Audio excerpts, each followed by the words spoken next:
Wanachuo wengi wamekuwa wakijiuliza, nitawezaje kuzikabili changamoto za chuo? Nitawezaje kushinda peer group and pressure group? Ni swali zuri kujiuliza wewe kama mwanachuo, kwa sababu linajulisha kiwango gani unatamani kufanikiwa. Leo ningetamani nishare na wanachuo kitu ambacho kitatusaidia kuzikabili changamoto hizi, na kitu hichi ni kujua historia yako. Kuna umuhimu mkubwa sana wa kujua historia yako, kwani historia yako ndio ambayo inajulisha kiwango ambacho unatakiwa uwajibike ili ufanikiwe. Umuhimu wa kwanza wa kujua historia yako.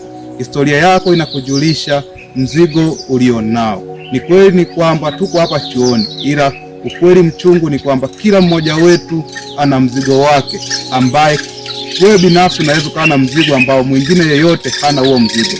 Inawezekana wazazi wako wanakutegemea, inawezekana wadogo zako wanakutegemea, inawezekana marafiki zako wanakutegemea, inawezekana hata jamii yako kwa ujumla inakutegemea. Kibaya zaidi ni kwamba kila mtu ana hatima yake, na wengine wanashikilia hatima za watu wengine.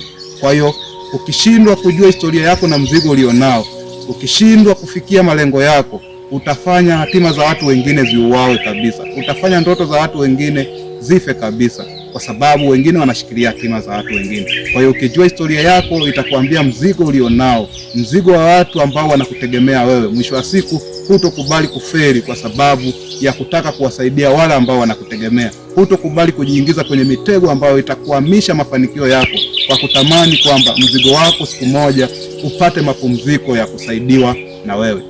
Umuhimu namba 2, historia inatupa hasira na shauku, kwani historia ndiyo ambayo inabeba maneno yote ya kudharauliwa, maneno yote ya kukataliwa, maneno yote ya kuambiwa kuwa hauwezi. Kwa hiyo historia yako kikukaa kichwani, utakuwa na hasira ya kutaka kuwathibitishia maadui wako ambao walikuambia kuwa hutoweza, na kwa maana hiyo hutoweza kuingia kwenye vitu ambavyo vinaweza vikakuhamisha wewe kufikia malengo yako makubwa, kwa kutaka kuwathibitishia wale ambao walikuambia kuwa hauwezi. Kwa hiyo ni muhimu kujua historia yako ili ikupe hasira na shauku ya kufanikiwa zaidi na kuweza kuwathibitishia watu ambao walisema kuwa hutoweza.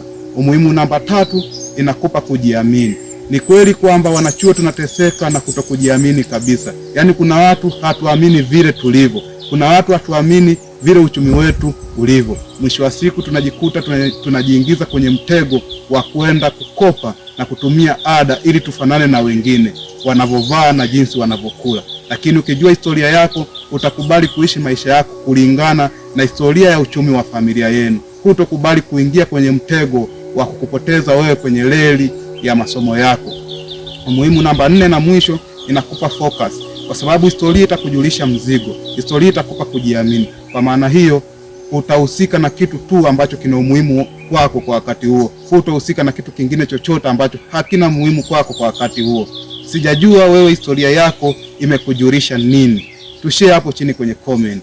Tukutane kwenye kipindi kijacho. We have to do wonders.